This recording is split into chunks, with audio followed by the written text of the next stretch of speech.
Vamos a buscar Éxodo capítulo 33. Son 23 versículos. Vámonos de 3 en 3. Ya después los otros leen los otros. Okay. ¿Comenzamos contigo, Roxana? Ay, perdón, ando.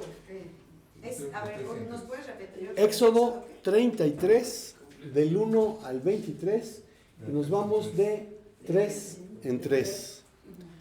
Éxodo 33. Jehová dijo a Moisés: anda, sube de aquí, tú y el pueblo que sacaste de la tierra de Egipto, a la tierra de la cual juré a Abraham, Isaac y Jacob, diciendo: a tu descendencia la daré. Y yo enviaré delante de ti el ángel y echaré fuera al cananeo y al amorreo, al geteo, al fereceo, al heveo y al jebuseo, y la tierra que fluye leche y miel. Pero yo no subiré en medio de ti, porque eres pueblo de dura cerviz, no sea que te consuma en el camino. Y oyendo el pueblo esta mala noticia, vistieron luto, y ninguno se puso sus atavíos. Porque Jehová había dicho a Moisés: di a los hijos de Israel: vosotros sois pueblos de dura cerviz. En un momento subiré en medio de ti y te consumiré. Quítate pues ahora tus atavíos para que yo sepa lo que te he de hacer. Entonces los hijos de Israel se despojaron de sus atavíos desde el monte Horeb.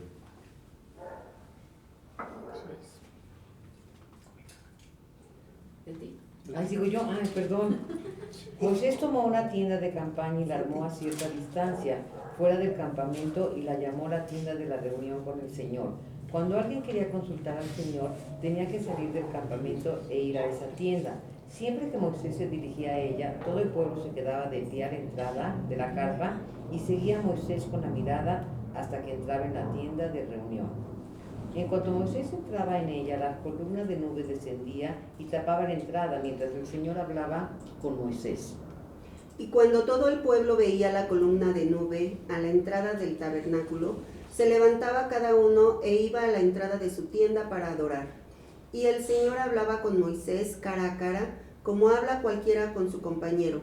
Después Moisés volvía al campamento, pero el joven Josué, hijo de Nun, su servidor, nunca se apartaba del tabernáculo. Moisés le dijo entonces al Señor: mira, tú me has dicho: llévate de aquí este pueblo, pero no me has dicho a quién vas a enviar conmigo. Lejos de eso, insistes: yo te conozco, sé quién eres y te has ganado mi favor. Ahora pues, si he ganado la gracia en tus ojos, te ruego que muestres ahora tu camino, para que te conozca y haya gracia en tus ojos. Mira que esta gente es pueblo tuyo. Y él dijo: mi presencia irá contigo y te daré descanso. Y Moisés respondió: si tu presencia no ha de ir conmigo, no lo saques de aquí. ¿Yo? No, Y Moisés respondió: ¿y en qué se conocerá aquí que he hallado gracias a tus ojos, yo y tu pueblo, sino en que tú andes con nosotros y que yo y tu pueblo seamos apartados de todos los pueblos que están sobre la faz de la tierra? Y Jehová dijo a Moisés: también haré esto que has dicho, por cuanto hayas hallado gracia en mis ojos y te he conocido por tu nombre. Y entonces dijo: te ruego que me muestres tu gloria. Y le respondió: yo haré pasar todo mi bien delante de tu rostro, y proclamaré el nombre de Jehová delante de ti. Y tendré misericordia del que tendré misericordia, y seré clemente para con el que seré clemente. Dijo más: no podrás ver mi rostro, porque no me verá hombre y vivirá. Y dijo aún Jehová: he aquí un lugar junto a mí, y tú estarás sobre la peña. Y cuando pase mi gloria, yo te pondré en una hendidura de la peña, y te cubriré con mi mano hasta que haya pasado. Después apartaré mi mano y verás mis espaldas, mas no se verá mi rostro. Amén. Amén. Y el mensaje de hoy se titula: ¿de qué platicarías con Einstein? Y bueno, eso se empezó a cocinar desde que vi la película de Oppenheimer. Porque de repente me encontré con una bola de conocidos en la película. En la película. Una cantidad de gente que en mis clases de la universidad pues, eran desconocidos. Y después en Facebook aparecen de repente ahí frases que supuestamente dijo Albert Einstein. Y no es cierto. Y claro que no es cierto, hay muchas que nada más se las colgaron a él. Ponen una foto y una frase y dicen que fue de él y dicen, no es cierto. Pero en fin, Albert Einstein nació en 1879 y murió en 1955. Y fue uno de los científicos más relevantes del siglo XX, de origen judío. Y es famoso por haber desarrollado la teoría de la relatividad, que es uno de los cimientos más importantes para el desarrollo de la física moderna. Muchos lo identifican por la ecuación E igual a mc al cuadrado. La energía es igual a la masa por la velocidad de la luz al cuadrado. Y la importancia de esta ecuación es que establece la equivalencia entre la energía y la masa. Y como decía, no pocos por la cantidad de memes que se publican en las redes. Cuando Einstein tenía 16 años, renunció a su ciudadanía alemana y varios años después solicitó la suiza, la que obtuvo en 1901.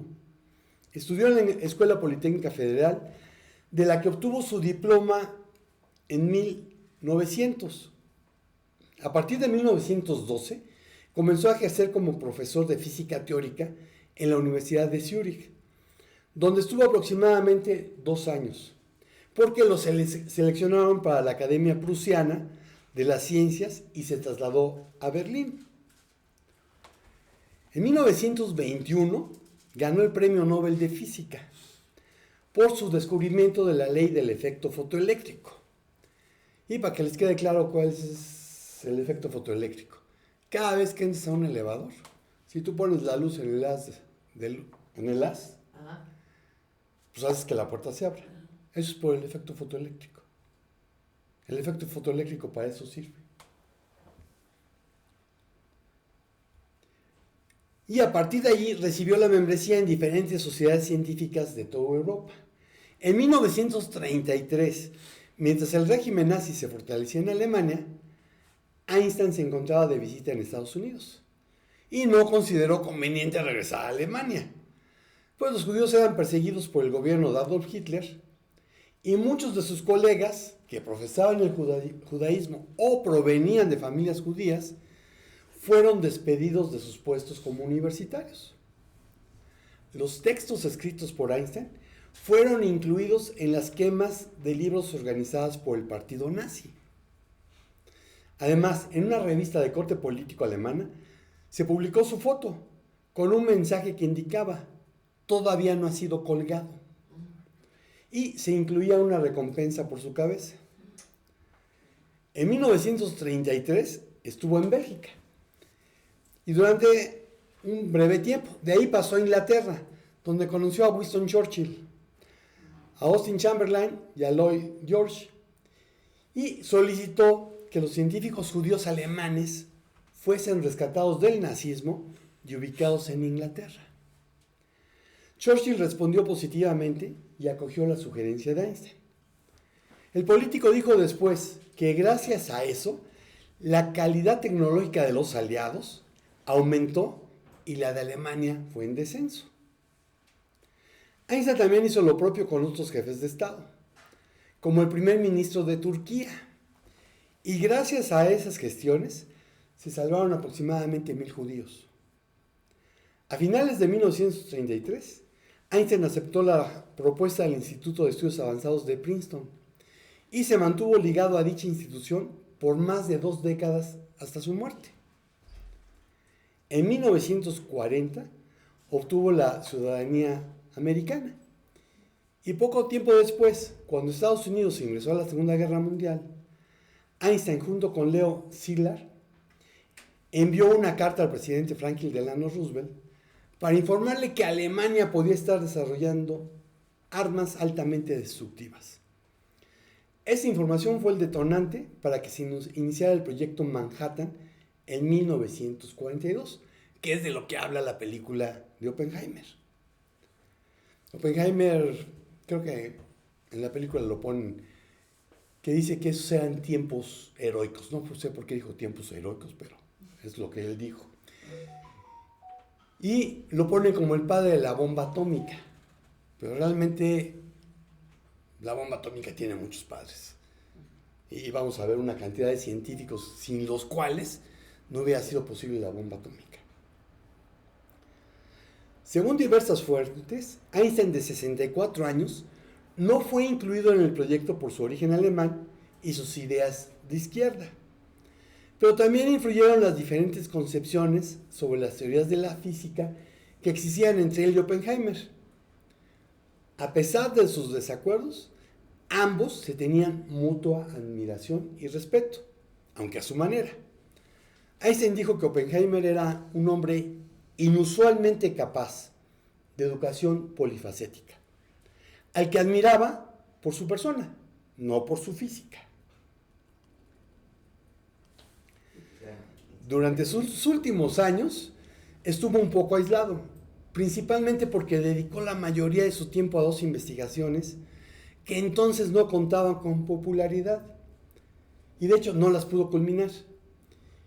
Uno era intentar probar que la teoría cuántica de Bohr era incorrecta y la segunda fueron sus intentos de descubrir una teoría de campo unificado, que hasta el día de hoy no han podido.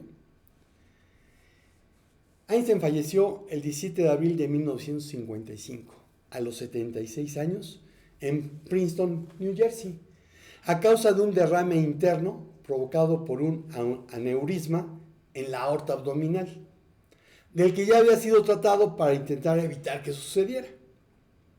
Sin embargo, se negó a ingresar nuevamente al quirófano, alegando que su contribución al mundo ya estaba hecha y que había llegado su hora, puesto que no deseaba mantener una vida artificial. Habría sido interesante platicar con él. Se murió 4 años antes de que yo naciera. Lo hubieras conocido a los 10. De algunos de quienes lo hicieron, los que sí pudieron platicar con él, podríamos aprender cómo no, o cómo sí, platicar no con un sabio, sino con el omnisciente. Y aquí vienen algunos cuantos científicos. El primero es Bohr, B-O-H-R. Y vamos a buscar Proverbios 3, 5 al 7. Proverbios 3, 5 al 7. Amén. Fíate de Jehová de todo tu corazón y no te apoyes en tu propia prudencia. Reconócelo en todos tus caminos y Él enderezará tus veredas. No seas sabio en tu propia opinión. Teme a Jehová y apártate del mal. Amén. Niels Henrik David Bohr nació en 1885 y murió en 1962. Fue un físico danés que contribuyó en la comprensión de la mecánica cuántica y del átomo, galardonado con el Premio Nobel de Física en 1922. El primer encuentro que hubo entre Einstein y Bohr fue en 1920, en Berlín. Y fue como si se conociesen de toda la vida. Hablaron de relatividad y física atómica, acerca de la creciente preocupación de Einstein de que la física cuántica estaba abandonando las leyes de la causalidad, acerca de si la luz era una onda o una partícula, y en definitiva de todo lo que estaba ocurriendo en el mundo de la física. Poco después de que estuvieron reunidos, ambos escribieron cartas en las que expresaban la experiencia tan formidable que había sido. Einstein le dijo a Bohr: no a menudo en la vida un ser humano me ha causado tanta alegría por su mera presencia como tú lo has hecho. Bohr a Einstein le dijo: conocerte y hablar contigo ha sido una de las mejores experiencias que nunca haya tenido. En esa época la mayor parte de la comunidad de físicos estaba de acuerdo en que la luz estaba constituida por cuantos de energía, como Einstein había predicho y ganado el Nobel en 1921 por el efecto fotoeléctrico. Y Bohr sería uno de los últimos en apoyar la idea de que la luz era simultáneamente una onda y un corpúsculo. La luz se comporta como onda, pero también como un cuerpo. Einstein fue el primero que propuso esto. Y es interesante hacer notar durante cuánto tiempo Bohr rechazó la teoría corpuscular de la luz. Y es llamativo que, de igual forma que Bohr fue uno de los últimos en aceptar las partículas de luz, los fotones, una vez que estuvo convencido, lo hizo plenamente y sin reservas. Apoyó más fervientemente que nadie el concepto de que la luz era tanto una onda como un corpúsculo. Y eso pasa con muchos de nosotros, ¿no? Durante algún tiempo estuvimos peleados con Dios, con la Biblia. Pero en el momento en que entendemos quién es Dios y que la Biblia es su palabra, damos un cambiazo que los de alrededor puede que no comprendan. Este tipo de cambio de dogma intelectual es poco frecuente. Muchos científicos acabaron su carrera investigadora por no poder aceptar este tipo de cambios. Y Einstein fue uno de ellos. Einstein escribiría de Bohr 30 años después. Expone sus opiniones como alguien que está siempre buscando a tientas y nunca como alguien que se cree en posesión de la verdad definitiva. La grandeza del genio de Bohr estuvo en su increíble capacidad para mantener una mente abierta. Hay mucha gente para quienes es imposible dejar atrás los ritos, las tradiciones y la religión que heredaron de sus antepasados. Vean 1 de Pedro 1, 17 al 21. Amén. Respeten a todos, amen a los hermanos, teman a Dios y respeten al Rey. Ustedes los criados, muéstrense respetuosos con sus amos, no solo con los que son buenos e indulgentes, sino también con los que son difíciles de sobrellevar. El soportar sufrimientos injustos es digno de elogio. ¿Sí estoy bien? 1 de Pedro 1, 17 al 21. Amén. Y si invocáis por Padre aquel que sin excepción de personas juzga según la obra de cada uno, conducíos en temor todo el tiempo de vuestra peregrinación, sabiendo que fuisteis rescatados de vuestra vana manera de vivir, la cual recibisteis de vuestros padres, no con cosas corruptibles como oro y plata, sino con la sangre preciosa de Cristo, como de un cordero sin mancha y sin contaminación, ya destinado desde antes de la fundación del mundo, pero manifestado en los postreros tiempos por amor de vosotros, y mediante el cual creéis en Dios, quien lo resucitó de los muertos, y le ha dado la gloria para que vuestra fe y vuestra esperanza sean en Dios. Amén. Amén. Pedro dice que heredamos una vana manera de vivir de nuestros padres. Y no dice, tú sí y tú no. No. Nos metió a todos en el mismo costal. Bueno, hay muchos a los que les cuesta trabajo dejar eso que heredaron de sus padres. Pero si no están dispuestos a que sea la Biblia quien les muestre lo que es correcto o no, a los ojos de Dios, y no importa que no lo entiendan, sin importar lo fielmente que practiquen su religión, la que sea, están perdidos, separados eternamente de Dios. Porque Cristo no entregó su vida para que tuviésemos una religión. Seríamos judíos. Y mañana estaríamos celebrando Yom Kippur. Mañana estaríamos buscando el perdón. Y todos los años iríamos buscando ese perdón que Cristo nos dio una vez por todas y para siempre. Cristo murió para que tuviéramos la comunión que el ser humano tenía en el jardín del Edén. Esa comunión que tenía Adán y Eva con su Creador. Para que gocemos de una relación personal cercana, íntima de amor con Dios, con el todopoderoso Creador del universo.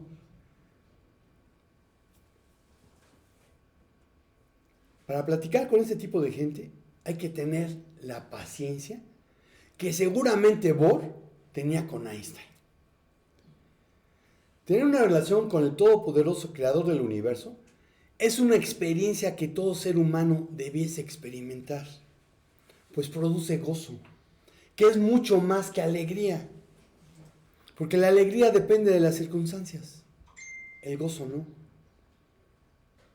Einstein y Bohr, al conocerse, platicaron como si se conociesen de toda la vida.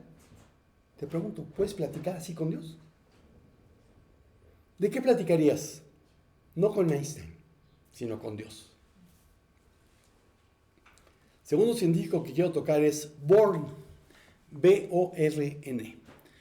Juan 14:6 al 14. Juan 14:6 al 14. Jesús le dijo: yo soy el camino y la verdad y la vida. Nadie viene al Padre sino por mí. Si me conocieran también como conocieran a mi Padre, y desde ahora lo conocen y lo han visto. Felipe le dijo: Señor, muéstranos al Padre y con eso nos basta. Jesús le dijo: hace ya tanto tiempo que estoy con ustedes y tú, Felipe, no me has conocido. El que me ha visto a mí ha visto al Padre. ¿Cómo entonces dices, muéstranos al Padre? ¿No crees que yo soy el Padre y que el Padre está en mí? Las palabras que yo les hablo, no las hablo por mi propia cuenta, sino que el Padre que vive en mí es quien hace las obras. Créanme que yo estoy en el Padre y que el Padre está en mí. De otra manera, créanme por las obras mismas. De cierto les digo, el que cree en mí hará también las obras que yo hago, y aún mayores obras hará, porque yo voy al Padre. Y todo lo que pidan al Padre en mi nombre lo haré, para que el Padre sea glorificado en el Hijo. Si algo piden en mi nombre, yo lo haré. Amén. Max Born nació en 1882 y murió en 1970. Y quizás nunca has oído hablar de él, pero seguro que de su nieta, súper la conoces. Fue abuelo de Olivia Newton-John. Y la tonta de Olivia Newton-John nunca tuvo tiempo para ir a conocer a su abuelo.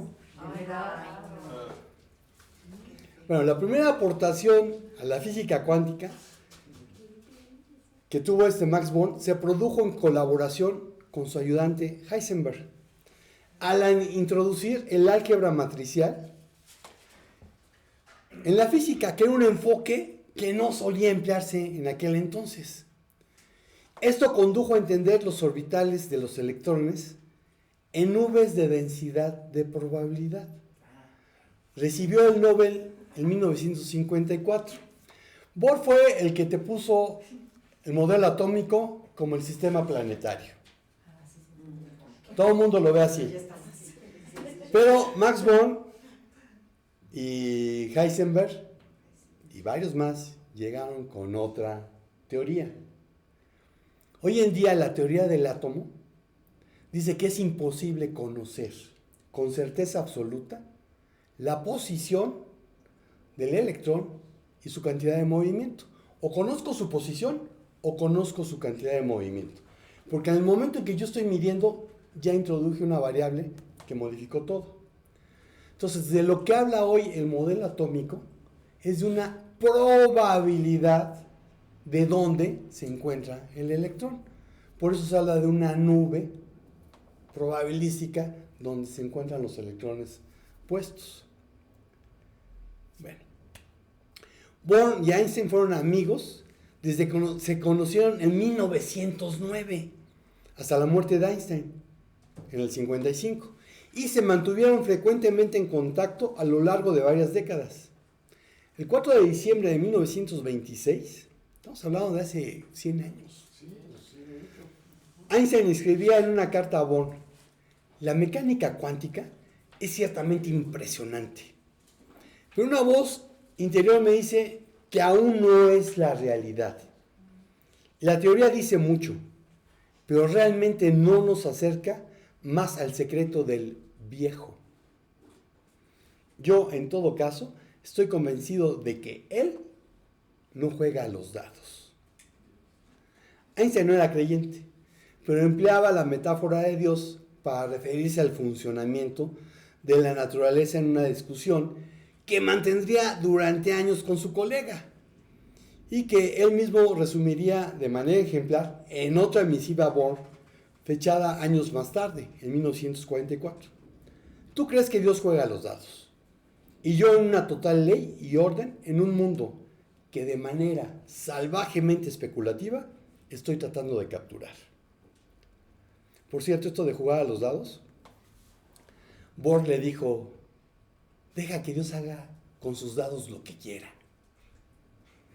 Y Stephen Hawking dijo, Dios no solamente juega los dados, sino que los lanza donde a veces no sabemos que están.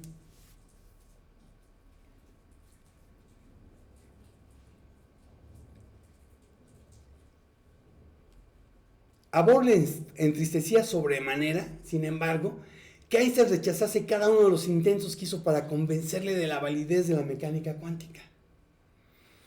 Einstein discutió y desde su punto de vista refutó cada artículo y cada carta que Bohr escribió y nunca aceptó la nueva ciencia. Bohr escribió en 1969 en su libro Physics in My Generation, La física en mi generación, la creencia en una única verdad y en ser el poseedor de ella es la raíz más profunda de todo el mal del mundo. Einstein, dicho por él mismo, creía que el Dios del judío sefardí Baruch Spinoza, este era holandés, vivió de 1632 a 1677, escasos 45 años. Él conceptualizaba a Dios no como un ente personal y personificado, que dirige la existencia externamente a ella, sino como el conjunto de todo lo existente que se expresa tanto en la extensión como en el pensamiento. Dicho de otro modo, consideraba que Dios es la propia realidad que se expresa a través de la naturaleza, por lo que no daría una finalidad al mundo, sino que éste es una parte de él. Le considera, y aquí es un término que él acuñó en latín, natura naturans, naturaleza naturante, que habla de Dios como es en sí mismo, pero también como natura naturata, naturaleza naturada, que es Dios en relación a las cosas creadas. Y la verdad es que esto es algo muy cercano al panteísmo. Uno se rompe la cabeza tratando de encontrar la diferencia entre el panteísmo y Spinoza. Pues sí existe, pero es muy sutil. Bueno, pocos meses antes de que Einstein muriera, Bohr escribió: nos entendemos en asuntos personales. Nuestra diferencia de opinión sobre la mecánica cuántica es muy insignificante en comparación. Bueno, no sé a ti, pero a mí me sucede eso con varios amigos. Nos entendemos porque compartimos muchas aventuras, con algunos desde la niñez y con varios más desde la adolescencia. Sin embargo, en cuestiones de fe, nuestras diferencias no son insignificantes, son abismales. Y es un motivo de tristeza, porque para ellos basta con cumplir someramente con los ritos de su religión. Pero no entienden que el único camino es Jesucristo, y que solo a través de Él se tiene acceso a la gracia.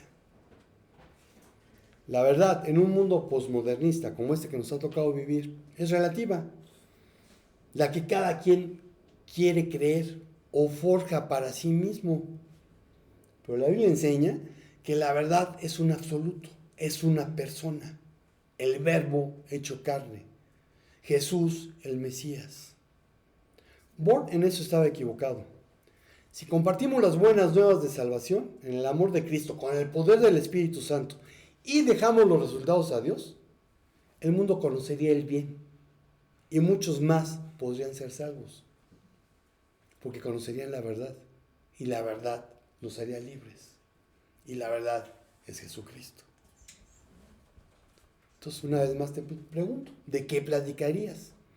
No con Einstein, sino con Dios.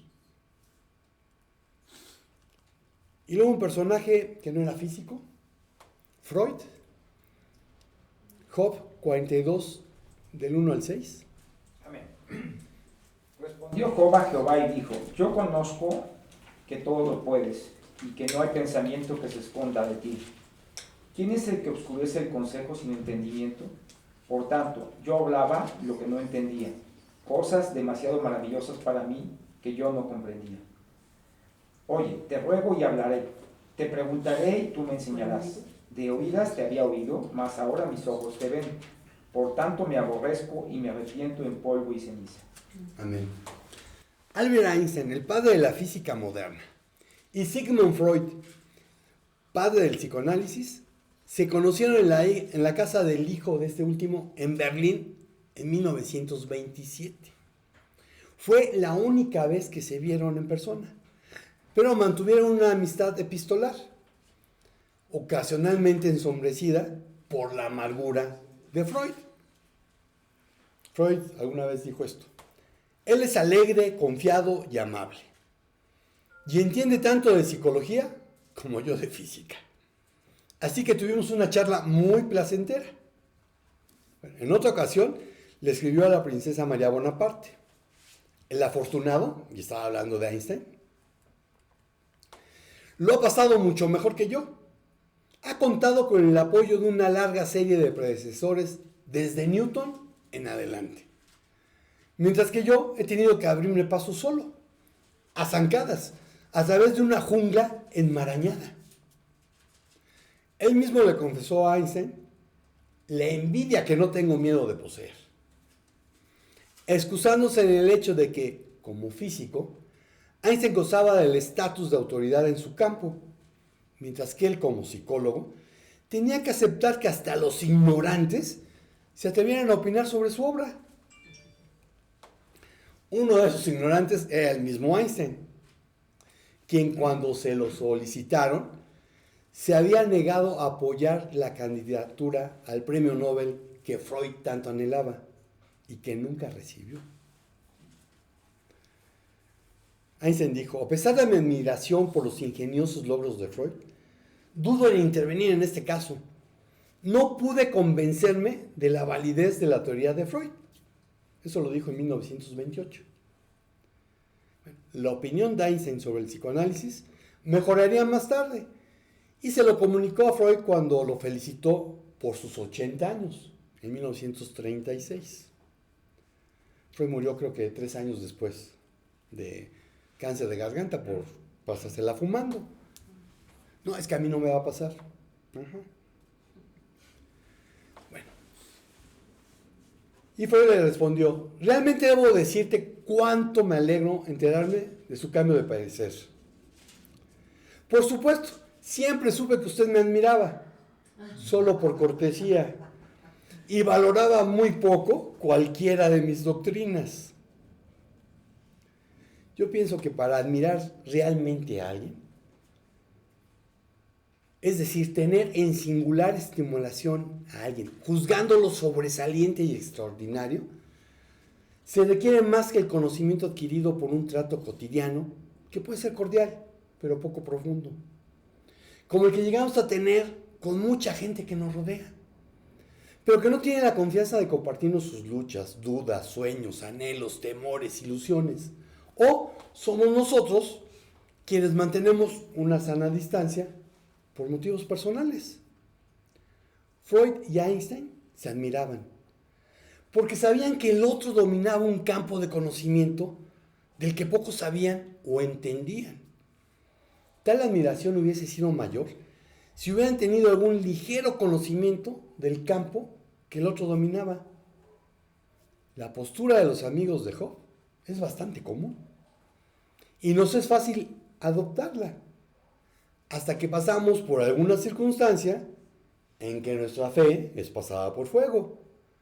Y entonces, más que identificarnos con Job, actuamos como él, tratando de presentar los mejores argumentos a Dios de por qué nosotros no debiésemos estar en una situación que nos sofoca y amenaza con amargarnos. Freud, psicólogo a fin de cuentas, sabía que la admiración de Einstein era pura cortesía.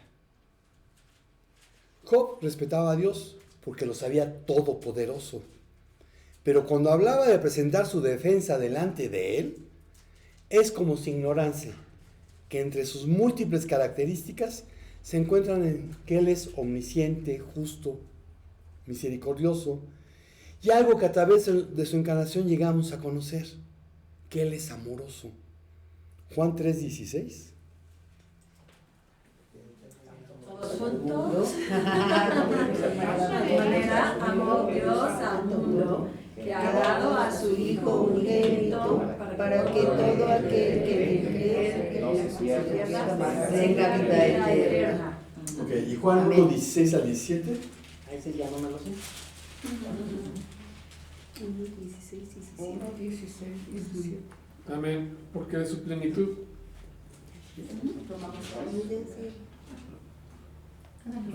porque de su plenitud tomamos todos, y gracia sobre gracia, pues la ley por medio de Moisés fue dada, pero la gracia y la verdad vinieron por medio de Jesucristo. Amén. Entonces, la ley fue dada por Moisés, pero solamente gracias a la encarnación es que conocemos la gracia. Lo más que yo podía conocer en el Antiguo Testamento era misericordia. Jesús es el que me viene a revelar la gracia, que es mucho más que Gesed, la palabra para misericordia, que a veces se traduce como gracia en el Antiguo Testamento. Job por eso dijo, y esa es una traducción más o menos literal: por el oído, oyendo, oí de ti, pero ahora mis ojos te han visto. Y he ahí uno de los grandes problemas que el ser humano tiene para creer y no ser idólatra. Entender que a Dios no se le ve con los ojos físicos, sino a través de la fe. Pues sólo así es posible sostenerse como viendo al invisible. Hebreos 11:27. Amén. Por la fe salió de Egipto sin temor a la ira del rey y se mantuvo firme como si estuviera viendo al invisible. Amén. Freud y Einstein siguen siendo admirados, pero la gran mayoría de quien los admira poco entiende de los campos en que ellos destacaron. Y lo más probable es que les costaría trabajo sostener una charla que fuese interesante, no solo para ellos, sino para sus interlocutores. Job entendió y prefirió callar. Y que Dios le enseñase: si tú has nacido de nuevo, el Espíritu Santo vino a morar en ti y quiere guiarte a toda verdad, además de utilizarte para que otros conozcan la verdad. Juan 14, 15 al 17. Amén. Si me amáis, guardad mis mandamientos, y yo rogaré al Padre, y os dará otro consolador, para que esté con vosotros para siempre. El Espíritu de verdad, al cual el mundo no puede recibir, porque no le ve, ni le conoce, pero vosotros le conocéis, porque mora con vosotros y estará en vosotros. Solamente si has nacido de nuevo, solamente si tienes una relación personal, cercana, íntima de amor con Dios, solamente si le has entregado tu libre albedrío, es que el Espíritu Santo ha venido a morar en ti. Primera a los Corintios 6, 19.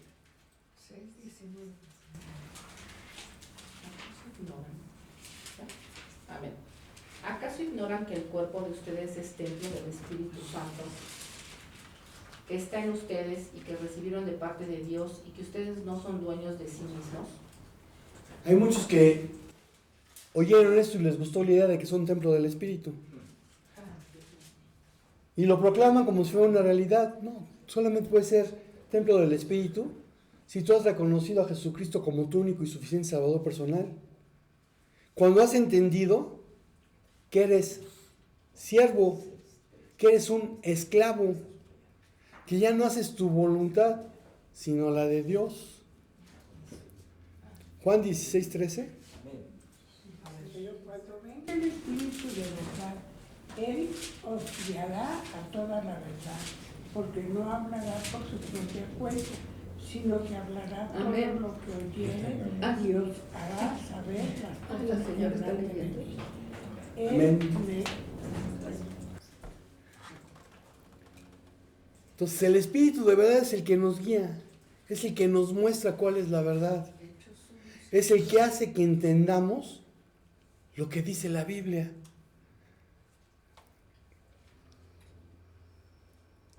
Hoy en día ya no hay más revelación. La máxima revelación es Jesucristo y no necesitamos más revelación. Si alguien viene con una nueva revelación y no está de acuerdo con lo que la Biblia dice, es un farsante. es un falso profeta. Y en el Antiguo Testamento lo hubiéramos agarrado a pedradas. Ahora, si viene con una nueva revelación, entre comillas, y me está diciendo lo que dice la Biblia, ¿qué tiene de nueva revelación? Entonces no hay más revelación. Ya recibimos la máxima. Dios se hizo hombre y habitó entre nosotros. Lo que ahora tenemos es que el Espíritu Santo nos ilumina las Escrituras. Pero si tú no has nacido de nuevo, el Espíritu Santo no mora en ti y no te las ilumina. Por eso no entiendes la Biblia. Lo que sí hace el Espíritu Santo en ese caso es convencerte de pecado, de justicia y de juicio para que llegues a tener una relación con Dios a través de Jesucristo. ¿Y qué es lo que quiere hacer el Espíritu Santo? ¿O para qué recibimos el Espíritu Santo? Hechos 1 del 7 al 8. Amén. Y les dijo, no os toca a vosotros saber los tiempos o las razones que el Padre puso en su sola potestad, pero recibiréis poder cuando haya venido sobre vosotros el Espíritu Santo, y me seréis testigos en Jerusalén, en toda Judea, en Samaria y hasta lo último de la tierra. Entonces recibiréis poder. Ay, a la gente le encanta oír que va a recibir poder. El poder es para servir. Si te estás sirviendo, tú no has entendido para qué es el poder. Y cuando el Espíritu Santo viene y te da ese poder, es para que sirvas. Es para que seas testigo. En Jerusalén, en Judea, en Samaria y hasta el último de la tierra. Es para que seas testigo de lo que Dios ha hecho en tu vida. Mateo 28, 18 al 20.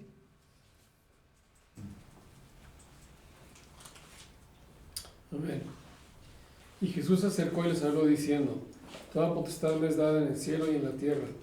Por tanto, id y haced discípulos de todas las naciones, bautizándolas en el nombre del Padre y del Hijo y del Espíritu Santo, enseñándolas que guarden todas las cosas que os he mandado, y aquí yo estoy con vosotros todos los días hasta el fin del mundo. Amén.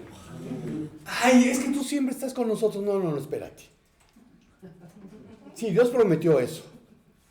Pero si tú estás usando esta cita para reclamarle que esté contigo, pues Dios te va a decir, ok, ¿y dónde está todo lo que viene antes? ¿Estás haciendo discípulos? ¿Estás bautizándolos? ¿Les estás enseñando todo lo que yo les mandé? ¿Estás llevando las buenas nuevas hasta el último de la tierra? Si no lo estás haciendo, ¿con qué cara te presentas delante de Él? Te va a pasar como Job. Te va a decir, ¿de qué me estás hablando? Y harías como Job, bien en callarte, obedecer y ser testigo, hacer discípulos. Y una vez más te pregunto, ¿de qué platicarías? No con Einstein, sino con Dios. Y la conclusión es Marie Curie, para que no me acusen de que no hay aquí igualdad de género. Juan 14, del 1 al 3. Amén. No se turbe vuestro corazón. Creéis en Dios, creed también en mí. En la casa de mi Padre muchas moradas hay. Si así no fuera, yo os lo hubiera dicho. Voy pues a preparar lugar para vosotros. Y si me fuere y os preparare el lugar, vendré otra vez y os tomaré a mí mismo, para que donde yo estoy, vosotros también estéis. Amén. La primera mitad del siglo XX estuvo llena de descubrimientos destacables en el área científica, gracias a los cuales ahora comprendemos un poco más el mundo.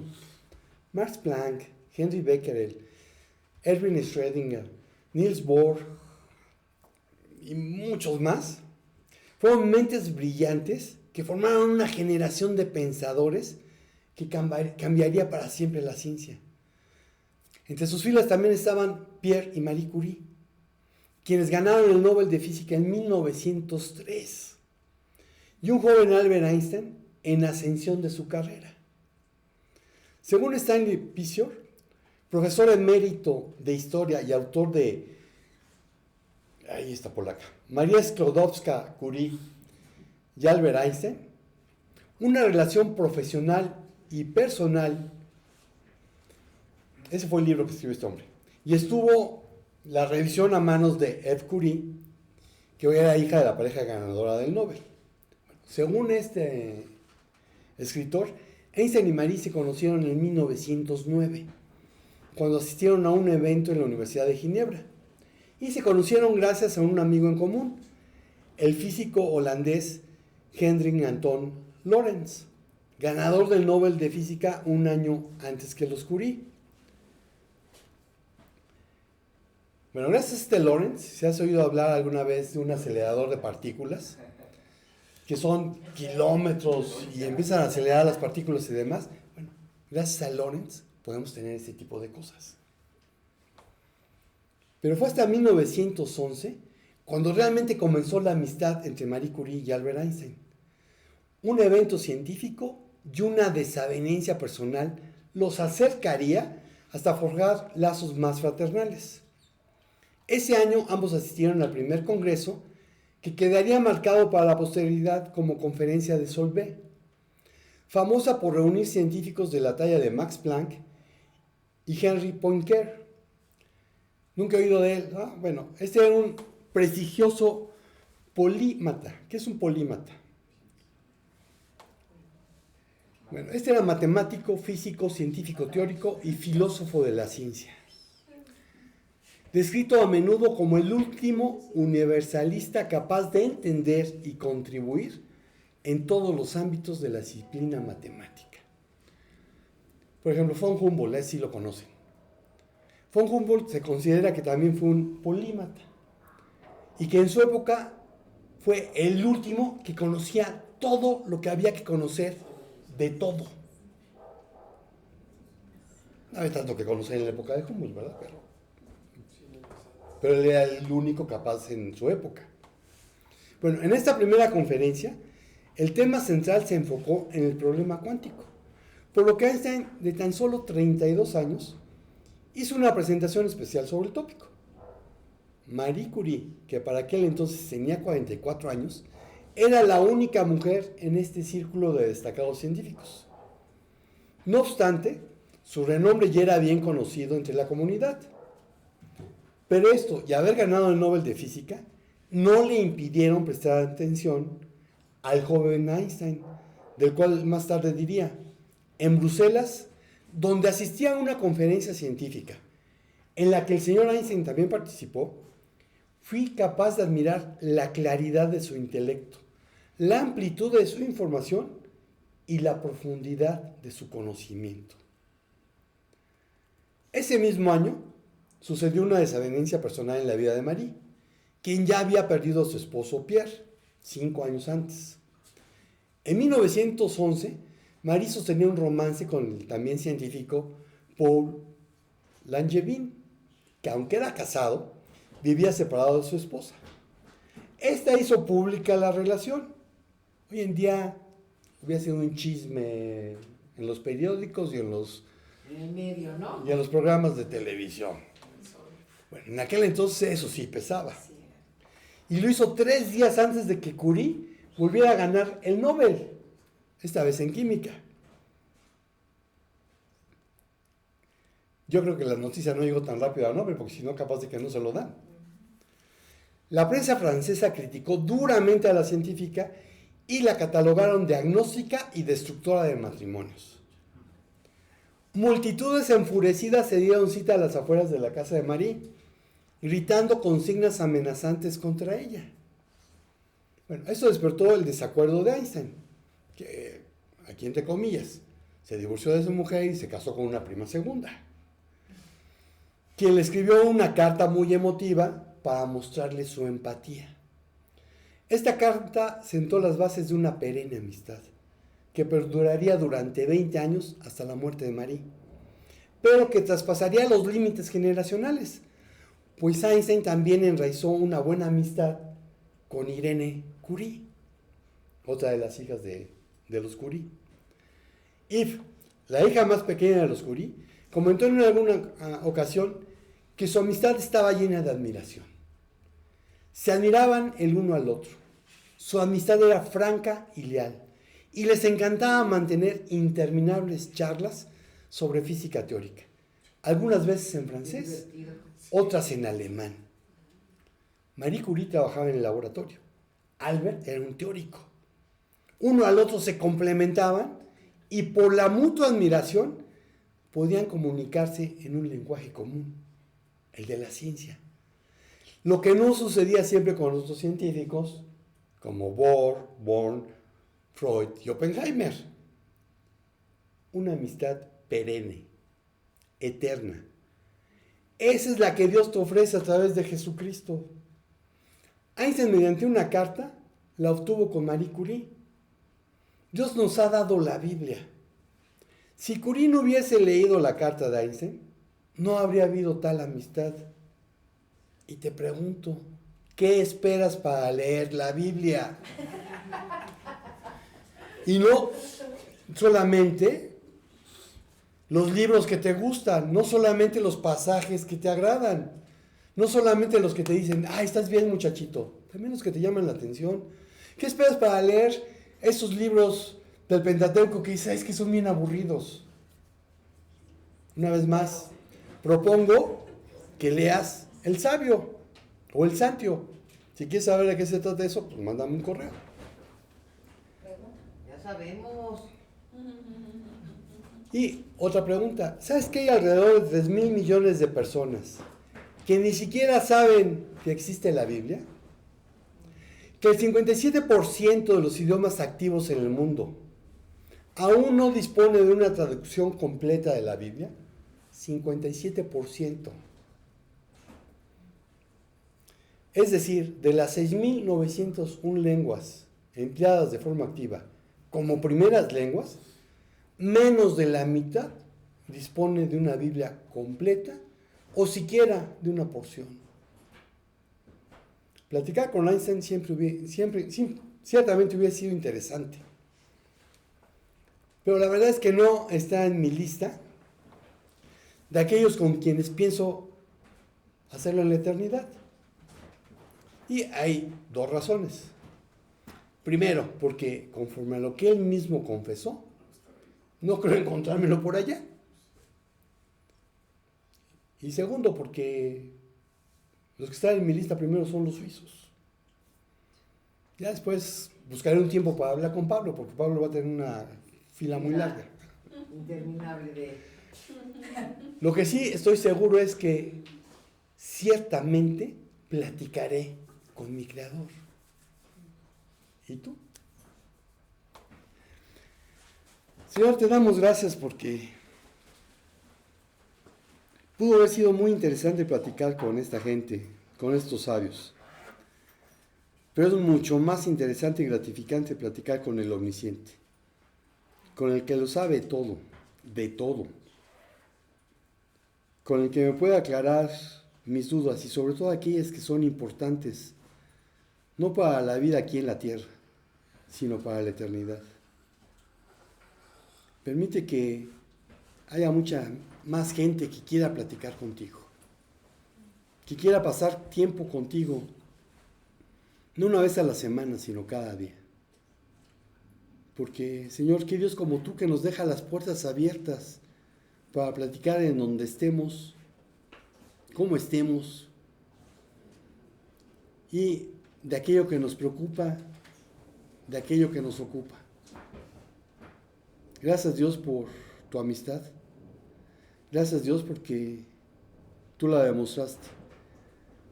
Porque no hay mayor amor que el que uno dé su vida por sus amigos.